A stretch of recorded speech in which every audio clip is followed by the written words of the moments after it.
a bunch of really awesome stuff in store here. I'm going to go ahead and share my screen so we can get started on all the goodness that we have to share today.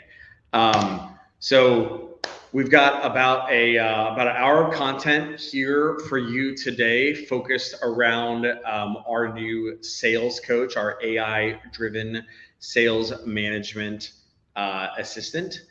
And we're going to be doing a little bit of context around why AI matters for sales management and why it solves a big problem. We're going to be talking with some amazing customers and stalwarts in the sales community. We're going to be doing a live demo, and we'll be talking a little bit about roadmap as well, which is super fun. So I'm very excited to have everybody here today. I think we had something like 500 odd registrants here. So howdy, everybody out in sales leadership, modern sales land. Very pumped to see you.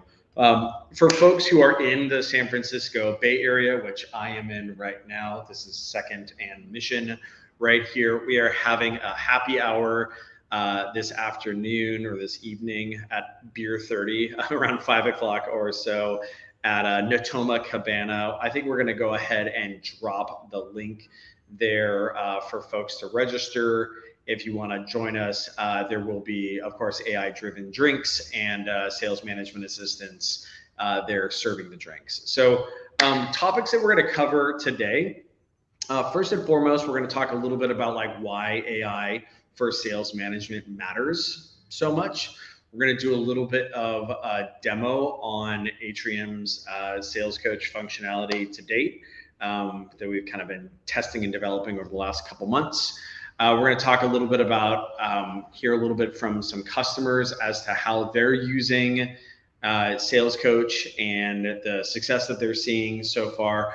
We're going to talk about roadmap and pricing, and conveniently, we're going to have a couple of amazing customers and modern sales legends to do a little fireside chat to kind of round out the hour. They're really excited to have Jim Murphy, EVP of Global Sales at Gainsight. If you haven't heard of Gainsight before, you've probably been living under a rock.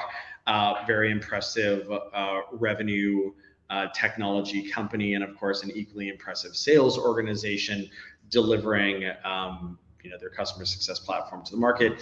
And of course, we're also going to be joined by Brett Queener, who is a board member here at Atrium. But even before he had that illustrious role, he was the first head of sales operations at Salesforce.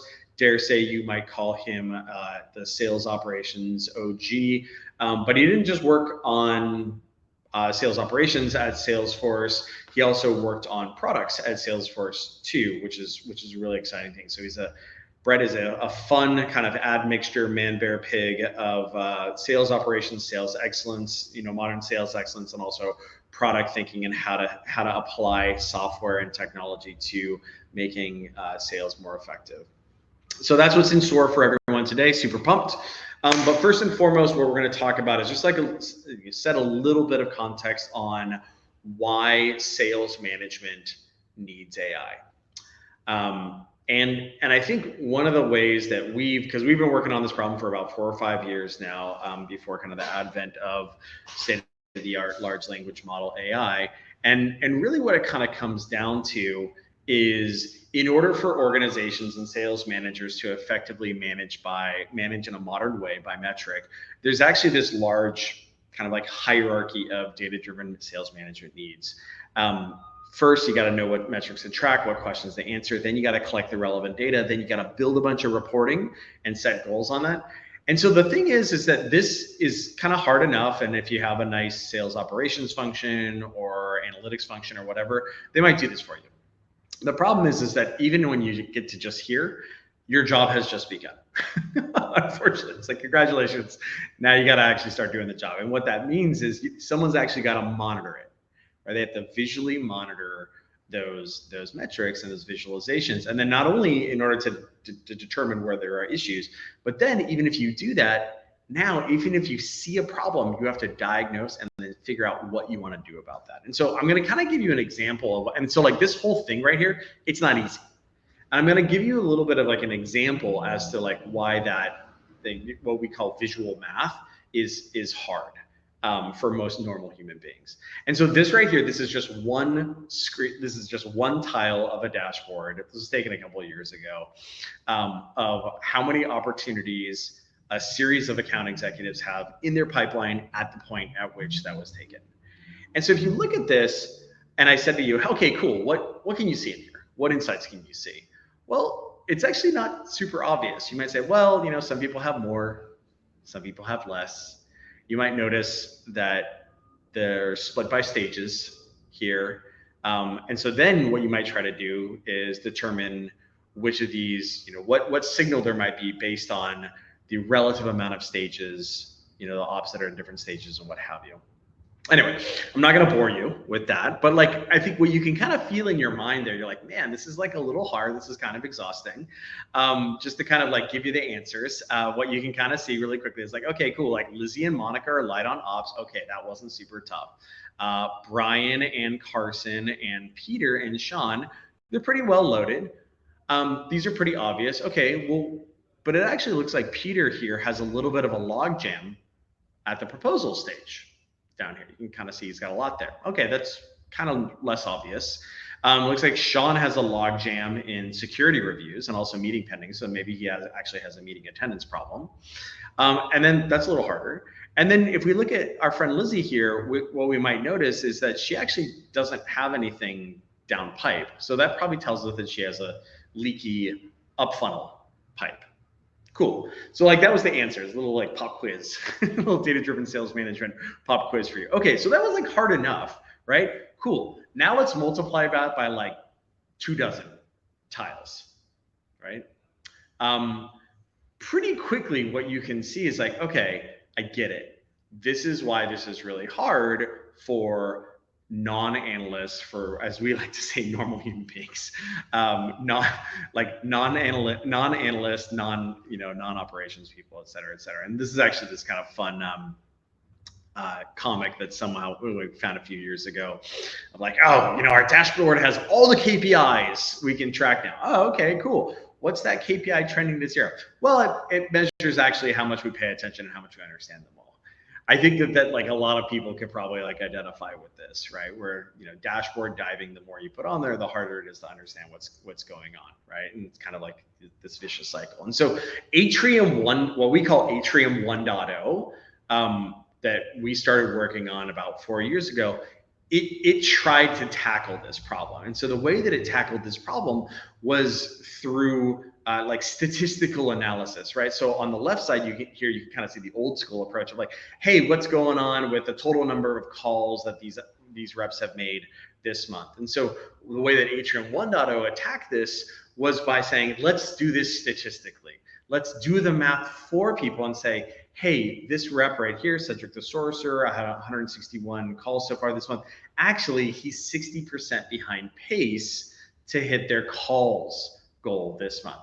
Okay, so that's pretty helpful, right? Because it does the math for me, but I still need to understand why this matters and then what to do about it. So like it still puts quite a bit of the onus on me as a manager, as a leader, to do that. And so Atrium did this, and you know, our customers really love it. And it was a step in the right direction.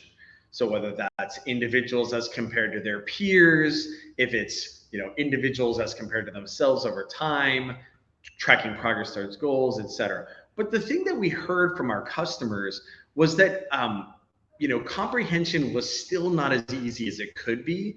And then also the actioning of it, because what we're in the business of here is we're in the business of understanding what's going on with our reps and our team so we can intervene and change behavior to improve performance, right? So it's all about what am I supposed to do next in order to change this situation, right? We're not here, to quote the CRO at SalesLoft, we're not here to admire a problem, right? We're here to fix things. And so this, even though Atrium 1.0 was very helpful for managers, they still ran into this. And so this is where AI comes in. And so large language model AIs help with this very problem. I'm going to give a little bit of a primer here for folks. So hopefully it's not going to put you to sleep. Go ahead and have another sip of coffee here. But the way that these large language models work is what they have done, and you guys might be familiar with these large language models in the form of like ChatGPT or Google's Bard or Claude's Anthropic's Claude. But what they do is they ingest lots and lots and lots of text, primarily from the internet, and they map relationships between words, right? So, and like when I say primarily the internet, I mean a lot of the internet, like transcripts from YouTube and every blog post in the world, and Wikipedia, et cetera, just tons and tons and tons of content. And so what ends up happening is by mapping these relationships, they create meaning. And we're going to see this a little bit more in a second, but I'm going to give you an example. This is super reductive, so don't get mad at me. But the way to think about this is like the word sales occurs super frequently with the word rep. And the word rep occurs super frequently with the word meetings. And the word meetings occurs super frequently with the word more, which occurs really frequently with the words better and good. And so because this happens so much across the entire text corpus of the internet and the training corpus of these large language models, what they're able to, the meaning that they're able to derive is that in the context of sales, when sales reps have more meetings, that is good.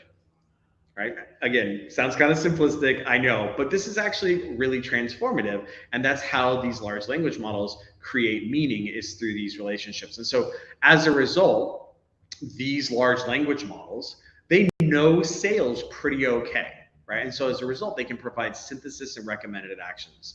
And so as a kind of an example of that, if you were to hand one of these large language models like a series of facts, like this rep is sending way more emails than usual, he's touching way more accounts than usual, and he's doing way more calls than usual, the result from that is the large language model would say, oh, this AE is working harder.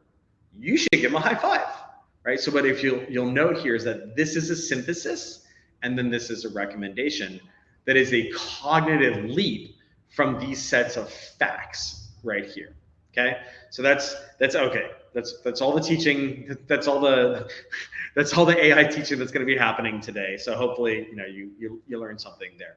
But as relates to sales and data-driven sales management, this is exactly what Atrium Sales Coach does. Is it uses these large language models to do deep synthesis and interpretation on these metrics for reps and teams and what have you, and then provide recommended actions, what to do about that. Right? And so the way that this kind of looks visually here is Atrium, what we have done, what Sales Coach does, is we have taken these sets of metrics and alerts and we've wrapped them in prompting and then handed them to these large language models. And what comes back from them is synthesis and distillation, and then recommendations and actions from that. And we're gonna show you what that looks like here in a second. But in short, what this looks like is what Atrium had historically was facts, like statistical facts, like Cedric the Sorcerer is 58% behind schedule to hit their calls goal for this month. And so what Sales Coach is then synthesizing and recommending is that, hey, you know what, if he's not tracking appropriately on his monthly call goals, maybe what you should do is like tighten the screws a little bit and pay attention to set a daily goal, right? Or maybe what you should do is you should dive into what his deal is with respect to his call strategies. Like something may not be working here. Is he researching too much ahead of time? What's going, what have you?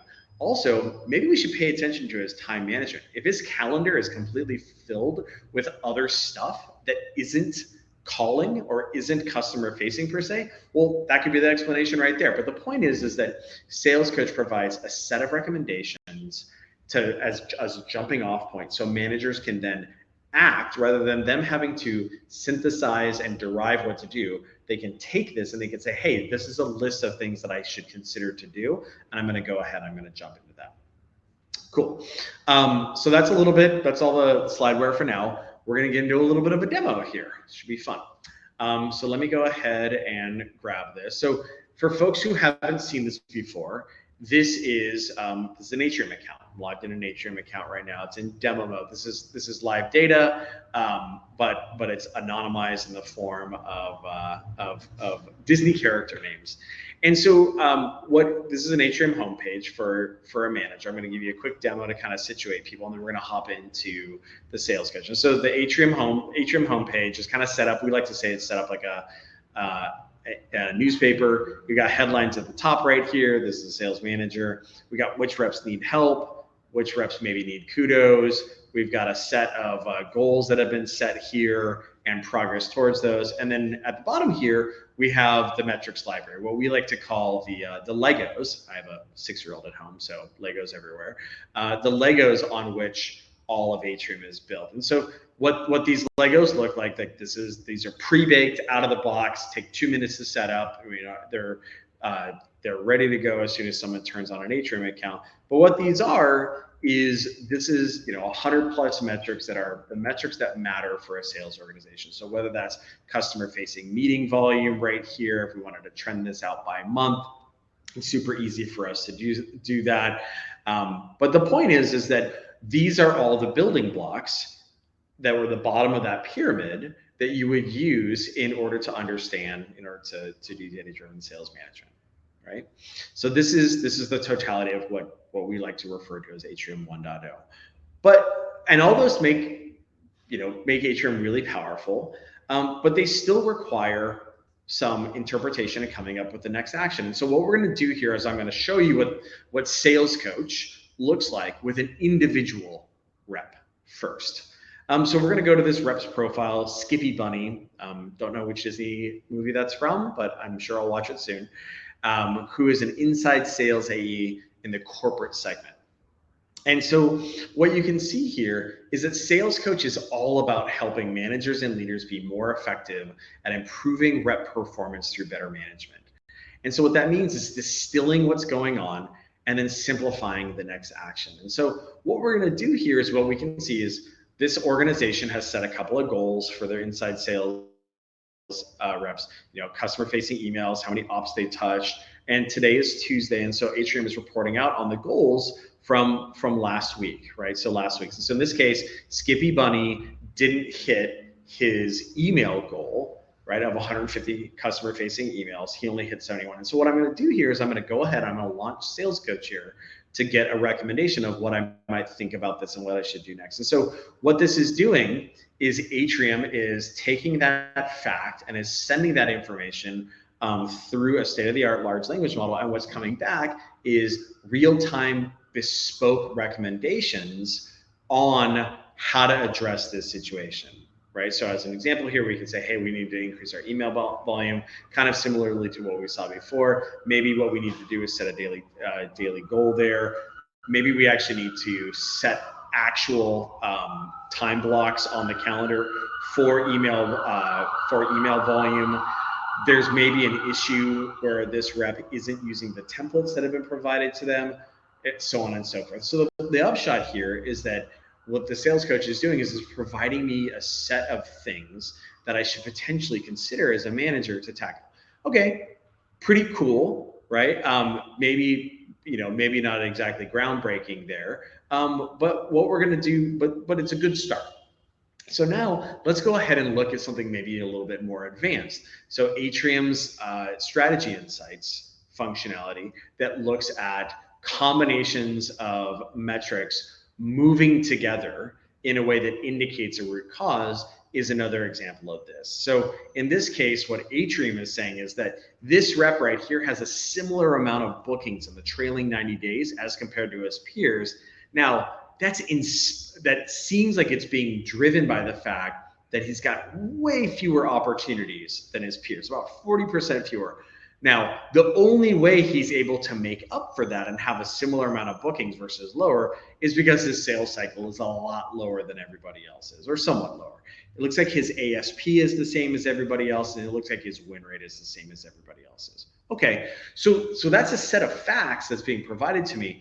And so what Sales Coach is doing is, again, it's interpreting this for us. And so first and foremost, it's saying, hey, you know what?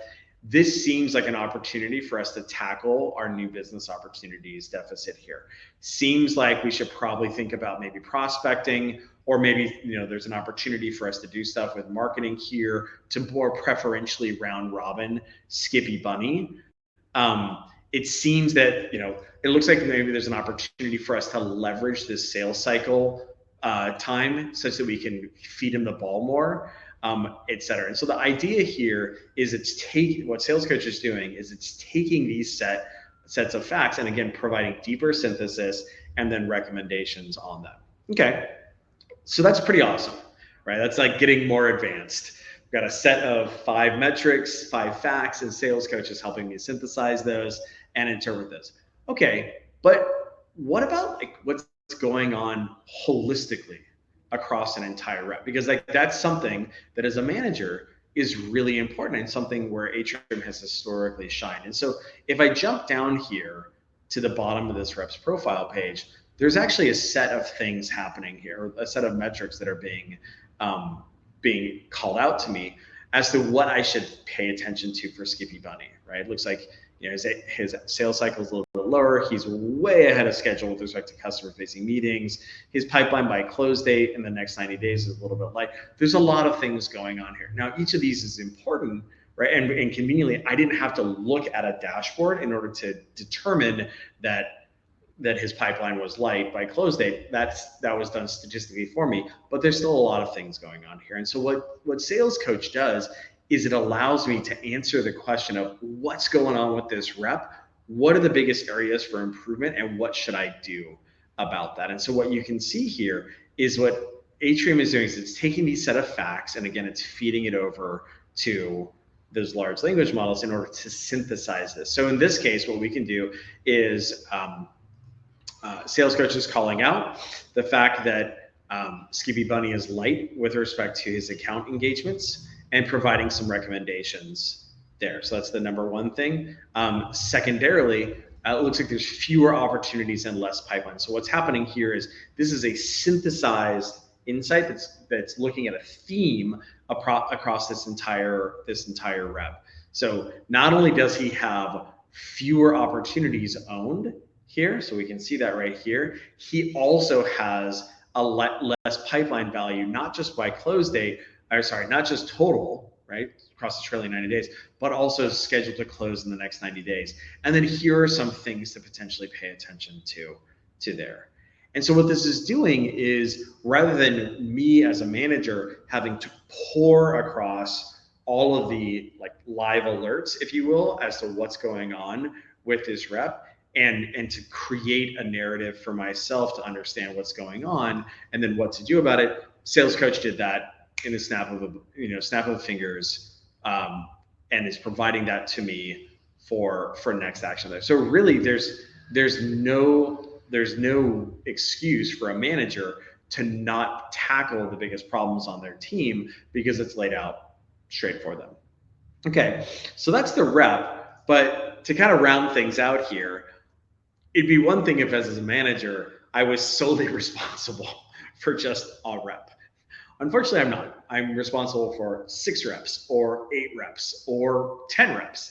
And so providing insight across an entire team is something that managers are responsible for. And again, this is something that Atrium has historically helped with by distilling those live strategy insights, which individuals might need help, which individuals need kudos, et cetera. But again, it can be a lot. And so what Sales Coach does here is, as a manager, it looks across my entire team. So the totality of my entire team, and synthesizes what's happening both at a team level, but then also on a per rep individual basis, what's happening there as well.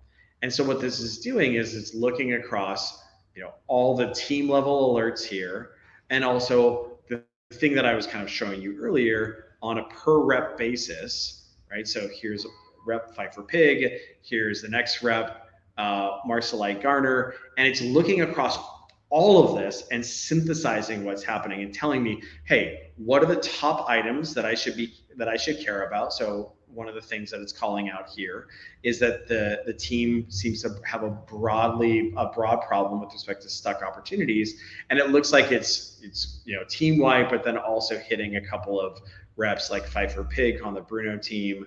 It looks like we have our sales cycle is a little bit longer, right, than previously, and it seems like that's particularly showing up with respect to a couple reps, Toby Turtle and Marcelite Garner. So the point here is that what this is doing is it's looking across all of my reps on the team, and it's calling out to me the biggest themes that I should be paying attention to.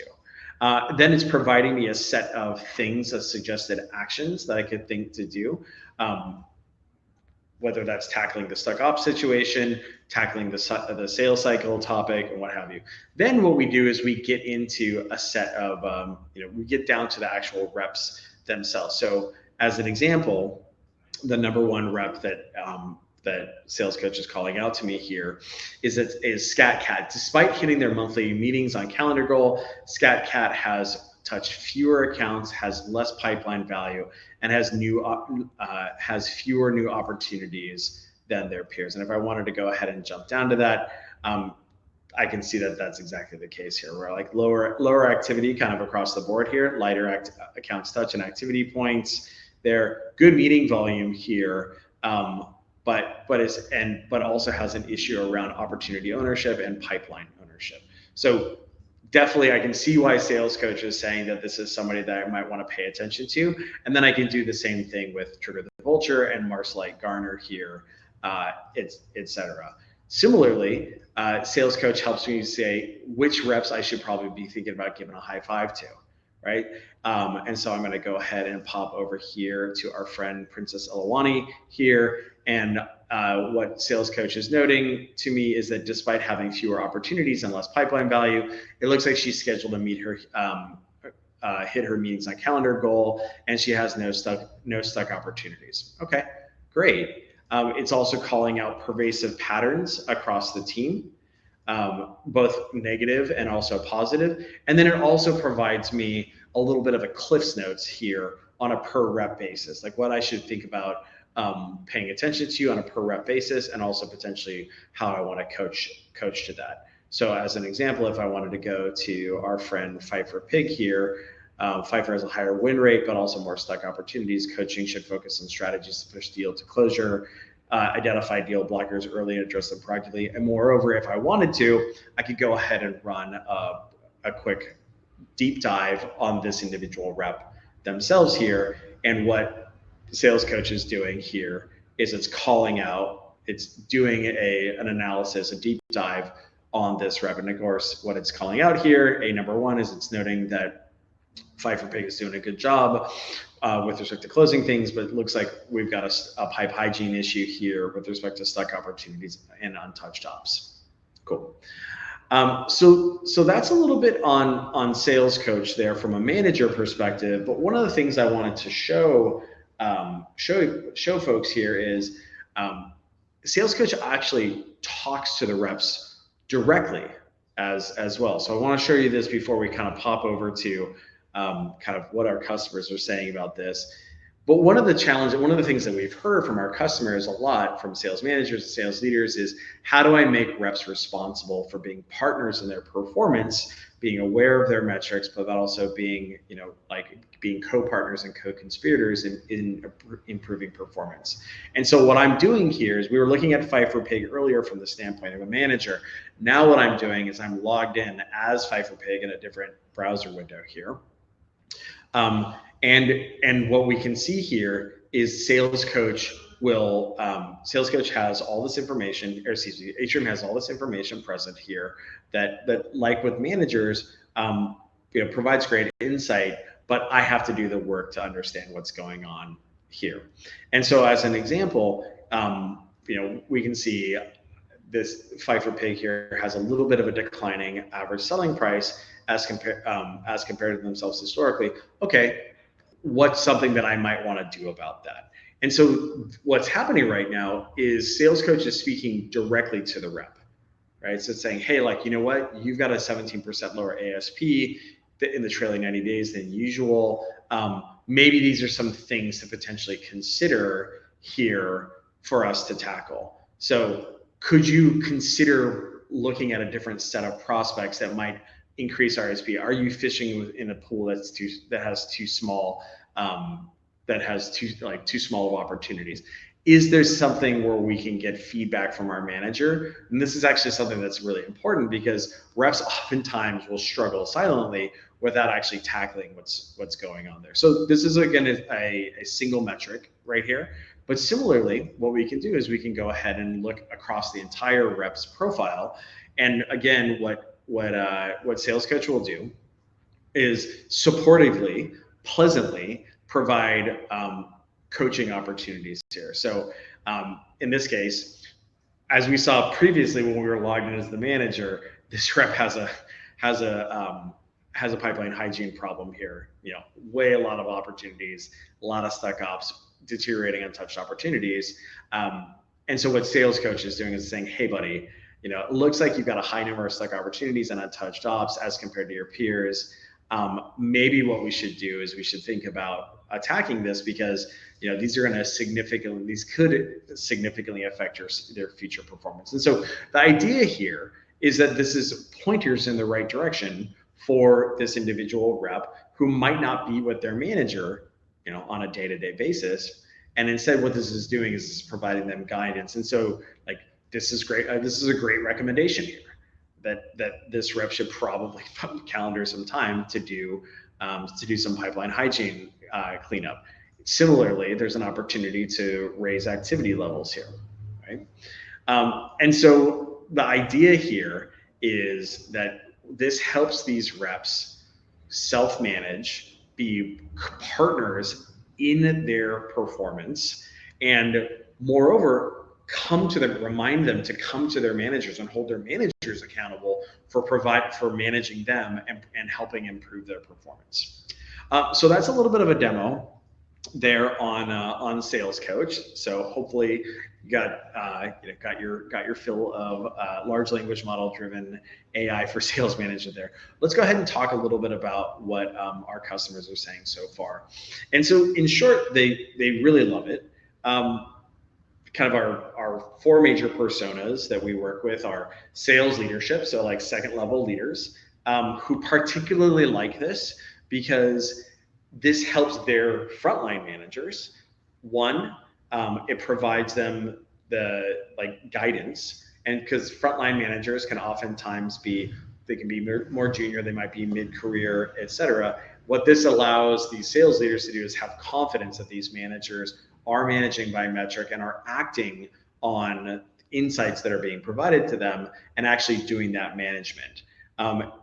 Secondarily, enablement loves this because this acts as like a bunch of little baby enablement managers sitting with reps and sitting with managers on a day-to-day basis, helping to reinforce their managerial behavior.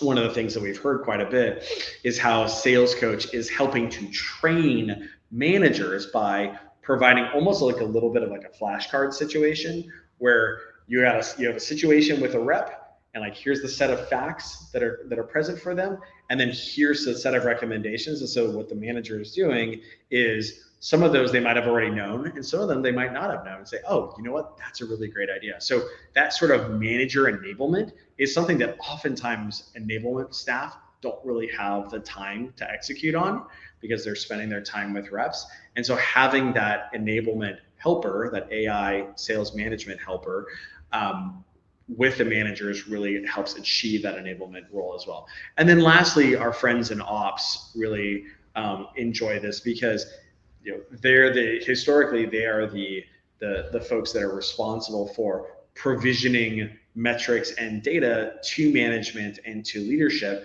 which can be a laborious task in and of itself. But secondarily, unfortunately, they're not equipped or staffed to do the interpretation for those managers and leaders. And so by making it such that there's a AI helper that's doing the interpretation and doing that synthesis and providing those recommendations, this is something where operations is overjoyed at the fact that Now they have confidence that their frontline and second line managers are managing by metric, and they don't have to do it themselves. This is something that we've briefed Gartner and Forrester on, both of whom have been really stoked on the promise of this sort of AI driven sales management assistance. And then what we see it actually in our data as we see that actually in our data as well. So every single one of our sales coach recommendations has a, hey, was this helpful, and was this not super helpful? At this point, I think we're batting around like 850. I haven't updated this slide in a second, but the upshot is that folks find these very, very helpful, super actionable, and it's fascinating to watch the metrics on usage here, where managers are just binging. As you kind of saw earlier, like they're on a team, they pop into a rep, get a deep dive on that rep, understand what's going on, go back to the team, deep dive there. It's just kind of like, popping popcorn there, which is good, because that's what we want managers to be doing. So we want them to understand their team and then take action on that. And so in short, like the way that we kind of think about this is that historically, and I wrote up a little bit of a manifesto on this in our announcement blog post, but expecting managers, the era of expecting managers and leaders to bang their head against dashboards and try to divine some sort of insight from all sorts of squiggly lines and walls of charts, that era is really coming to an end, as pleasant as it was. And instead, what it's being replaced by is an era of AI-driven sales management assistance, where the AI is doing the synthesis and the recommendation for the managers, providing that for the managers to consider and choose which ones to act on, which is a far more pleasant and actually actionable way of addressing that. And so what that allows managers and reps and leaders to do is actually spend their time managing, holding reps accountable, improving their behavior, versus banging their head against walls of charts. So now, kind of last section here before we get into our fireside chat, but we're going to talk a little bit about roadmaps. So far, what you've seen is Atrium's AI-driven sales coach on single metrics, goals, strategy insights, synthesizing what's going on with a rep, synthesizing what's going on with a team and what you should do about it. All of this is something that we've developed in the last couple months. So the pace of innovation is really kind of breakneck. The next thing that we've heard from our customers is, this is awesome. Now I want, help me take action on it. You've done the synthesis for me. You've told me that this rep has a pipeline hygiene problem, as indicated by stuck ops, untouched ops, and a pipeline deficit in the coming 90 days. You've provided me some recommendations on what I might do about that in order to tackle it. Now help me actually turn that into practice. And so what we're calling, one of the things that we're working on next is actions. What specific actions should I take here? And so what that will look like is things like, can you generate a coaching schedule for me? This rep has a calling issue, this SDR. Seems like he's afraid of calling. Can you generate a coaching schedule for me across the coming 2 weeks that helps me surmount that issue with respect to calling? Or this rep has a pipeline hygiene problem. Can you generate a coaching schedule for that? Can you generate some coaching talk tracks for me? Believe it or not, this is something that we hear from leaders and managers quite a bit, especially coming out of the last 5 to 10 years of more laissez-faire management. A lot of managers are not comfortable having crucial conversations with their reps around things like pipeline hygiene, activity levels, prospecting behavior, et cetera, et cetera. And then moreover, can you help me generate an actual email or a message to? And so this is what that looks like in practice here. So this right here is actually AI driven, right? In this case, this is a coaching plan as relates towards stock opportunities and pipeline hygiene, right? And so it's delineating the different things that we might consider there. And of course, the manager can use this as a jumping off point, et cetera.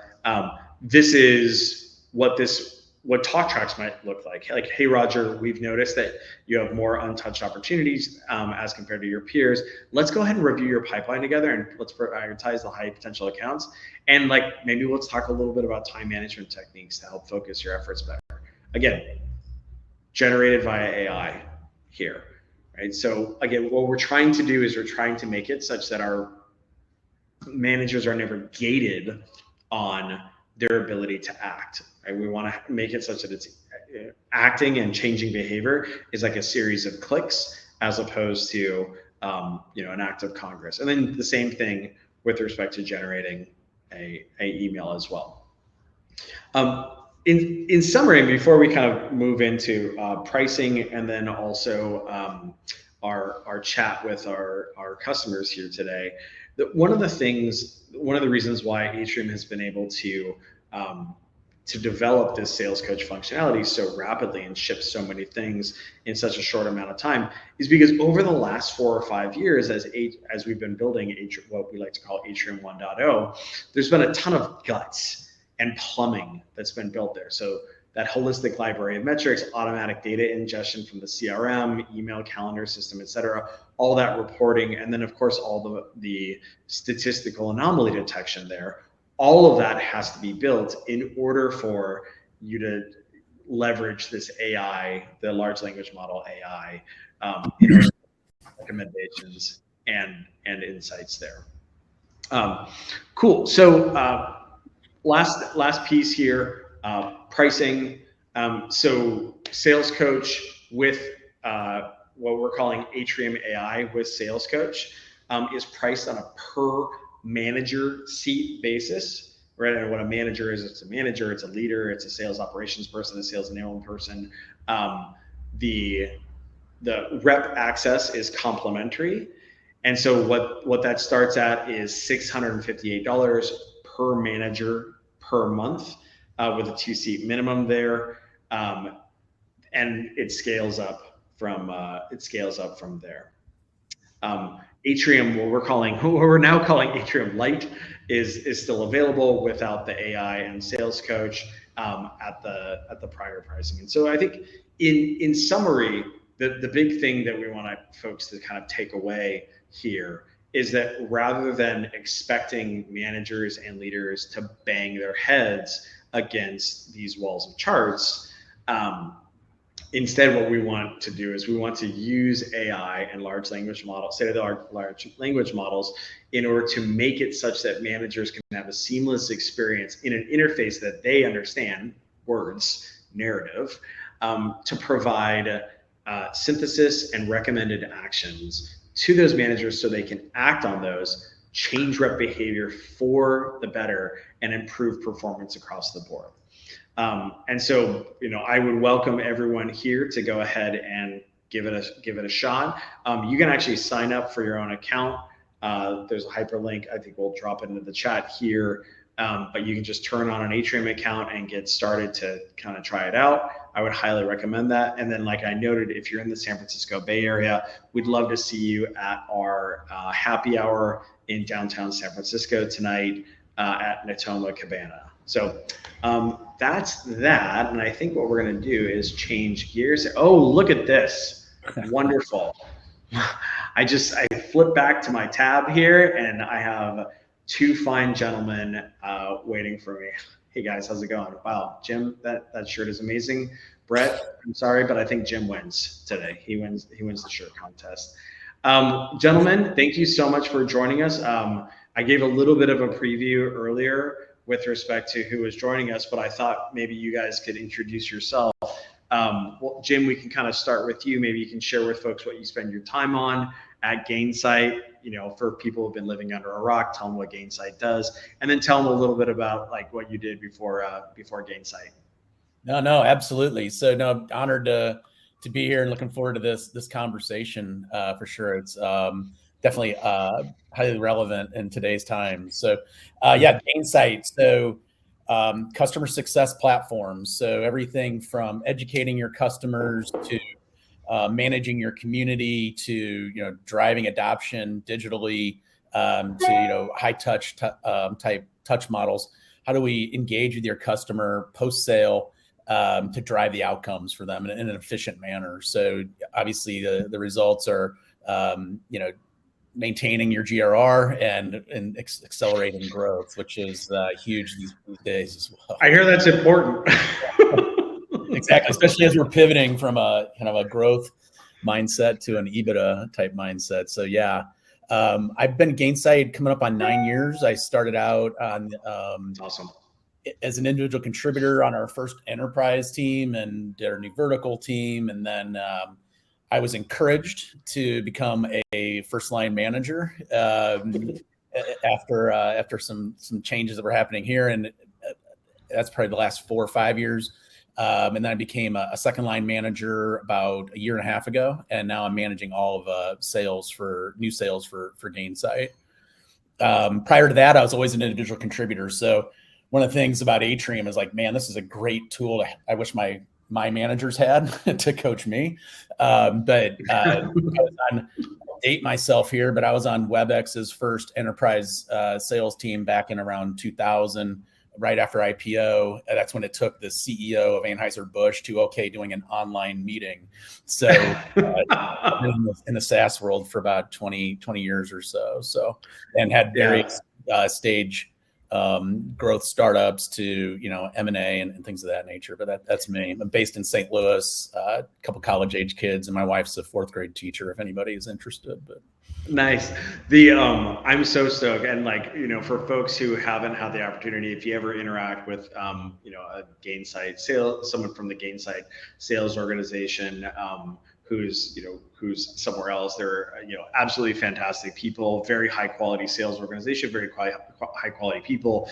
And I'm particularly excited to have Jim here today for the reason why he kind of documented just now around his recent journey in the last 5 or 6 years from IC to manager to second level leader to third level leader now. So secondarily with us is Mr. Brett Queener here today, who is a illustrious board member of Atrium, but that's kind of not why he's here today. People may not appreciate, even though he's a fancy pants venture capitalist these days, right? You got to do that. Brett is very blue collar. He comes from the trenches in a very, very big way. So Brett, maybe you can share a little bit with folks, establish your bona fides as relates to sales operations and sales technology creation. Sure. I've never been called a man bear pig before, so I'm still trying to.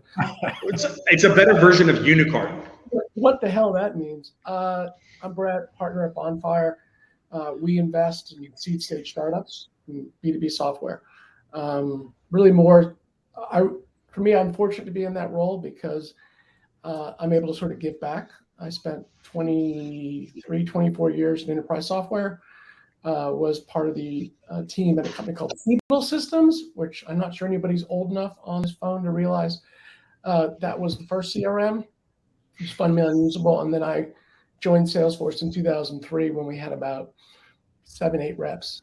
At Salesforce, had a number of major stints. I'm surprised I survived a decade, but I was the first head of sales ops, RevOps, et cetera, because people forget prior to Salesforce, you did not sell direct to every segment over the phone, and built many of the dashboards and metrics that Salesforce still uses today in terms of how they build and measure and manage your sales org. And then I went to run product. Benioff had the idea of letting the inmate run the asylum.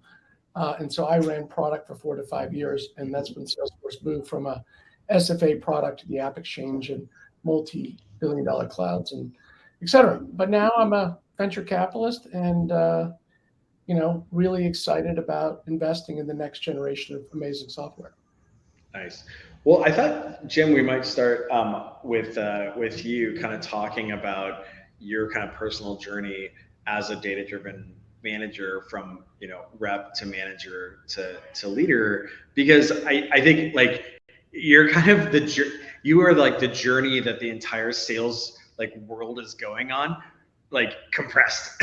and I think we always talk about we use Jim as this persona internally because we're so impressed by how serious he takes leveraging like modern tooling to make, and like not being stuck in the past and saying, hey, you know what, my job is to improve and to make sure my organization is improving.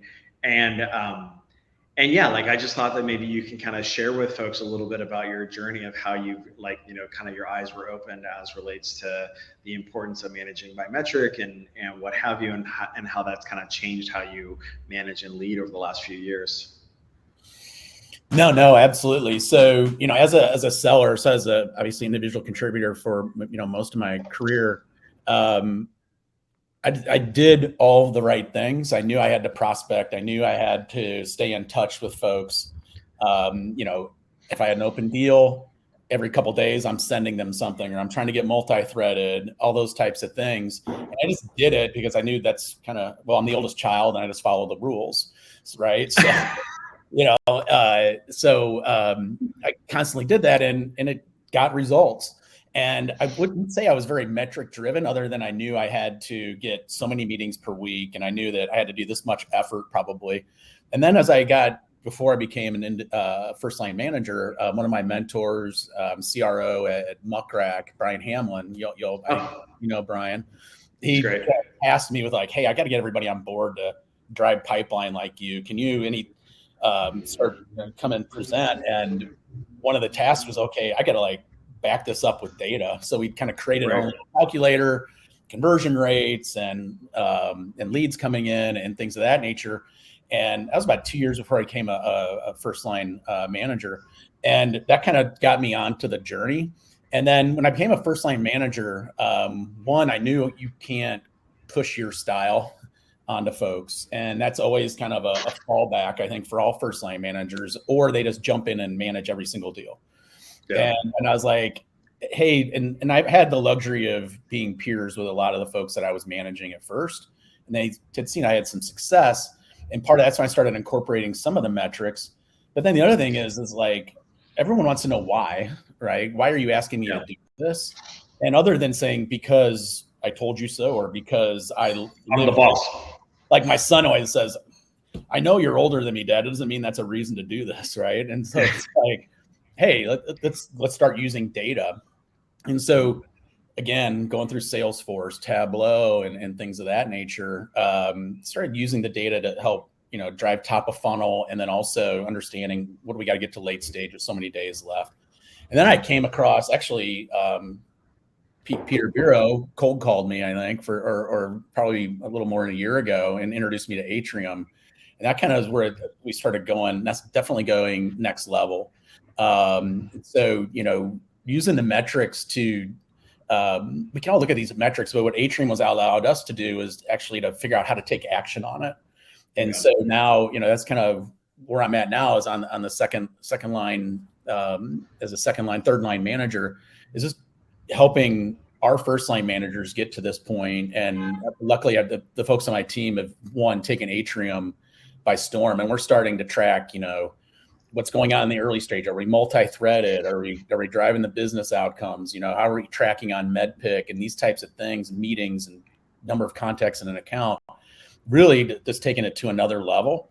I know we'll talk about sales coach in a little bit, but just being able to also be personalized. So that's the other thing, I think, when I went from first line manager towards the end of being second line, is like, I was just teaching the same. I'd look at the metrics at the macro, and I'd be kind of coaching everybody on the same kind of methodology, right? And not, oh, look, once you get something late stage, you close it. But how can we get more things to late stage? And then vice versa, you know, how do we do that? And just becoming more personalized, I think, is kind of become third line to kind of help our folks get to that point. Yeah, and I think that the challenge, and we'll dig in this with Brett a little bit here, is that as you get bigger, fancier, as you get to second line and third line, you kind of necessarily, historically, you necessarily need to get reductive, right? Because you start looking at team averages or team totals or what have you, and then we lose sight of the fact that that team average is composed of 6 different levels, or 20 different levels. But historically, it's required a human to be down here at the per rep level, and ain't nobody got time for that, right? Unless, of course, you have like an army of like sales operations analysts or what have you. And I think, Brett, maybe it would be kind of useful for you to kind of share with folks a little bit of the historical challenges that like maybe you encountered first and foremost because you guys at Salesforce were so advanced around like creating dashboards and metrical assets, which then, like line managers and what have you struggled to consume, and kind of like the challenges associated with that. And plus, you didn't, and it's not like you guys had an army of sales ops analysts to like kind of do the interpretation. So, I think you guys encountered the big problem first. Brett, how did what maybe you can share with folks kind of what that looked like, and also how you think about how organizations can potentially solve this problem now with new technology. Let's talk about the new technology. I think what's most interesting about generative AI is that for the last, as long as Jim and I, and Pete, you're a little younger, I think I can't tell what that. Well, a lot younger. I'm a lot younger. I'm not. I can't tell with your beard how old you are, but it's so pretty. So, 29. Like Junior Duck Dynasty over there. But anyways, the issue is most applications today, software applications, are the same as the last 30 years. We had on-premise and then we have cloud versions of them. But there's a list view and there's a form view that represent the underlying tables in the database infrastructure of the software vendor. And then there's dashboards, right? Where you theory go over to dashboards. The problem with dashboards is, one, you got to build the right dashboards. Two, you got a bunch of dashboards. And then three, you go look in and you're like, I got all these dashboards. Which dashboard should I look at? Then within the dashboard, what is the problem? And then, but what if there's data across three? Forget it. I got to go figure out what the hell's going on with this deal. And so what's really exciting is the next generation applications, in my mind, are going to be useful. When you log into the application, it's going to tell you, hey, here's what's going on. Here's where you should probably focus. You probably should go do this. And if it's simple, it should do some of it for you. And so what's most exciting to me about Sales Coach is, like, this is the first version where I see that happening with underlying data. From a sales ops perspective, if you're in sales ops or RevOps, it's like a bad scene out of A Few Good Men. It's a Tom Cruise. There's Tom Cruise, there's Jack Nicholson, and Chom's is going after Jack Nicholson, and Jack Nicholson's a sales manager and the rest of it. And Tom Cruise is some RevOps beanie who, like me, would be in like, your close rates suck. Your sales cycle sucks. You guys suck. And you would do it at the end of the quarter, right? And so like sales managers like, thanks, dude.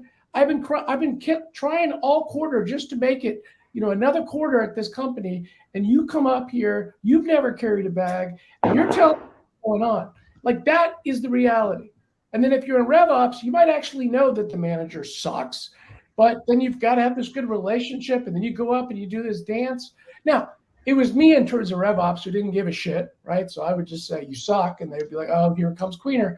But the reality was we could only go focus on like 3 metrics. I could focus on like close rate. I could focus on sales cycle. I could focus on win rate. I could look at, hey, do we suck at like top to middle of funnel conversion? Because then I could tell my enablement team, we're not very good at like getting people interested. We're bad on discovery. Or we're bad on middle of funnel. We suck at creating value. So we got to do ROI case studies.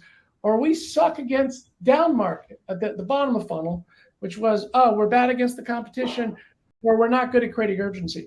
But we can only do that in aggregate.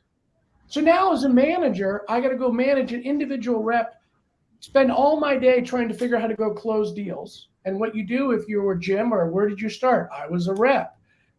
What do we do in sales? We take our best reps and make them a first line manager. Turns out really good reps are really selfish. They're not process driven. Now you go make them a manager. What are they going to do? They're going to go micromanage the hell out of reps on deals. So like, it was literally impossible to give to managers, hey, here's what's going on with your team and your individuals so you can go coach them. And then the great thing that Richard Harris posted here was, the great thing about Sales Coach, it says, hey, this is where your reps need to go do. But the managers aren't going to go create all this custom training. We can now tell enablement and product marketing, hey, this is where we struggle. Go optimize your content. So like, this changes the world and the dynamic dramatically between, what a manager can do and the partnership they can have with sales ops and rev ops. And I think it's a huge, as a board member for Atrium, because before at Atrium, you'd be rev ops, you'd be like, what is this? Another set of dashboards that managers like? Get that out of here. I got my own Tableau and the rest of it. And we'd be like, well, the managers don't use it. That's okay. So, sorry, long answer to a short question, but you could tell I'm pretty geeked around what this means for sales ops and managers and performance management. Let's be clear. What is performance management for the last 10 years? Oh, this rep missed their last 3 quarters and they have no pipeline for the next quarter. Time for a PIP. But as Jim knows, what should you be doing on performance management? If you are a manager of any employee, you should be managing their performance on an ongoing basis. All the time. But something like sales coach, that's impossible. Sorry. Yeah. The man bear pig got a little excited. Sorry. I think there's a couple of things there. One of the things that we've always kind of chuckled about in our sales motion is the partnership, or like the healthy tension between ops and management. And we've always tried to be like, we've tried to bridge that kind of divide there. And I think that there's really an opportunity here where, technology can help simplify and synthesize and distill this, these metrics that otherwise might go unconsumed. And I think the other thing is really one around, like, we would aspire to manage more frequently. We would aspire to coach better. I think we're all sports fans here. Everyone knows, like, Tom Brady comes off the field. We don't wait until the end of the season to look at what the last series looked like. We're looking at exactly what happened in the last series of plays and how we can adjust and what have you. And somehow that there's been too much friction for that level of coaching the player, after a series, after a game, et cetera, et cetera. And so now by reducing friction and automating a lot of that, we can really facilitate that. The last thing I want to ask about here, before we let everyone go, is really around rep self-management. And because we hear this a lot from managers, because managers are just surrounded by alligators. They got more things to do than they can shake a stick at. And so helping reps understand what it is that they ought to be doing, and then also maybe catch their own bugs a little bit. That's something that as a manager, you're like, oh my gosh, I can't believe some of the things that I have to, Jim, you were joking about your son earlier. Brett has a couple of kids. He just graduated from college. I have a 6-year-old who, he's entering college next year. But the point is, sometimes you're just oh my gosh, I have to remind you that accurate close dates are important. I have to remind you that you have to touch your opportunities. And the response to that is yeah, you do. That's why you're the manager. Right. And I think that this notion of rep self-management and kind of coaching can be a very powerful thing. I just would love you guys to kind of comment on that really quickly, because I think it's wild how much we hear this from managers and leaders is how can I help my reps be partners in this with their managers, such that it's not an adversarial relationship, but it's a partnership relationship, looking at the same data and driving towards enhanced performance. Jim, maybe we can start with you. No, sure. It's great. I think, I think about the ideal manager, right? This person's going to prioritize efforts, what actions need to be taken and why. And then obviously you're going to orient those efforts towards, executing on deals, right? And pipeline building. And when I think of reps, it's a tough job. First line manager might be one of the toughest jobs in the company. First, individual contributor as well. They just want to understand kind of what is expected of me. And they know what's going on. But it's not like they have a checklist in front of them all the time. It's oh, wait, I'm supposed to get my executives connected at this stage. I need to get connected to 4 different people here in 2 different departments. There's so much going on. And if you're managing 5, 8, 10 deals, depending on the velocity of your business segment, you get caught up you don't catch everything. You don't get all the details. But reps want the transparency. You understand, hey, what's expected of me? And then where do I stand? Our reps, and we're going to be better at doing this.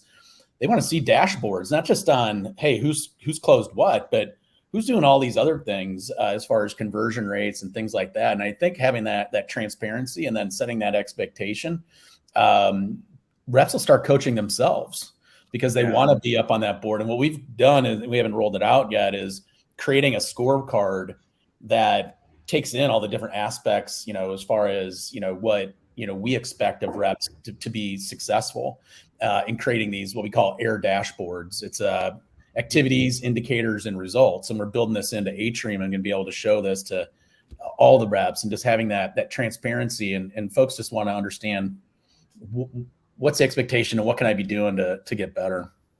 Yeah, I think the checklist, there's kind of like two checklisting. There's like checklisting of a deal, which ideally, like whether we've got like MedPick or this or that or whatever, we have some guidelines there.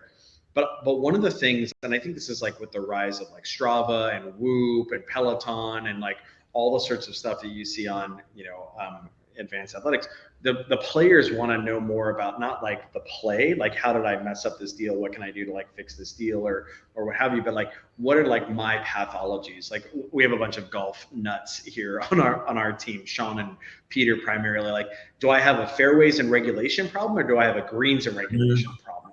Right? Do I have a putting problem? And because then if I know which one I have, then I can like bear down on that particular problem and like seek to address it. Brett, maybe you can comment a little bit on the promise of kind of rep self-management and enablement. Look, I think Jim's right. First line manager is a really hard job. Individual contributor rep, especially if you're new to an org, is really hard. And you can't underestimate like how infectious confidence is. And because Jim, we all know if a rep's confident, they're comfortable on a call. They know the product. They can build a relationship with their prospects. They're not under stress. And I don't read a lot of business books, but there's one I really like. It's called Drive. It talks about how do you get people emotionally invested in a company? Why will they work somewhere more than what they're getting paid? And there's 3 tenets of an employee being emotionally invested. The first 2 is every human has a need. 1, for mastery, getting better at their craft. And then 2 is being more self-directed, i.e. less micromanaged. And if I think about what Atrium can give to a rep, and they're all competitive, if they can see what they're doing right or wrong, where it's almost their coach to make them better, and their managers know they're doing that. And then the conversations they have with the manager, and this is where you go with the product, Pete, is we can have a discussion of, I see these are the areas, this is what you're working on, what's working, what's not, where do you need more help? As opposed to the manager going, you suck at this, you suck at this, you suck at this. Like, that's no good. And so I think the whole idea of just exposing this to the rep and let the rep sort of micromanage themselves and let the manager look at trends that are across the team, right? And that's where they should be focusing. I think is a huge potential. And we haven't really seen this with most software applications out there today. So that's the promise. That's why I invested at least, Pete. So let's, hopefully we can deliver on it. Don't mess it up. Wonderful. Well, gentlemen, this has been absolutely fantastic. Everybody who joined us here today, thank you. Thank you so much for joining us. We're going to wrap now. Like I mentioned, we're having a happy hour at the Natoma Cabana here in downtown San Francisco. I think Jim is going to jump on the Gainsight jet. Yeah. He's gonna be here in a couple hours. Brett's gonna hop in his Tesla, go-kart, Silicon Valley go-kart, and he'll be here in a hot second. But gentlemen, thank you very much for joining us. Everybody who joined us, we're really excited for you guys to try out Sales Coach. What we've seen from our customers so far to date has been absolutely like huge amounts of stoke, huge amounts of usage, huge amounts of, it's really changed how they're managing their team. And so we're really excited for your feedback and like all the great stuff that we have in store as we build more. So with that, thank you for joining us, everybody, and have a great rest of your day, okay? Take care, Thanks, guys. Pete. Thanks, Brett. Bye, Brett. Okay.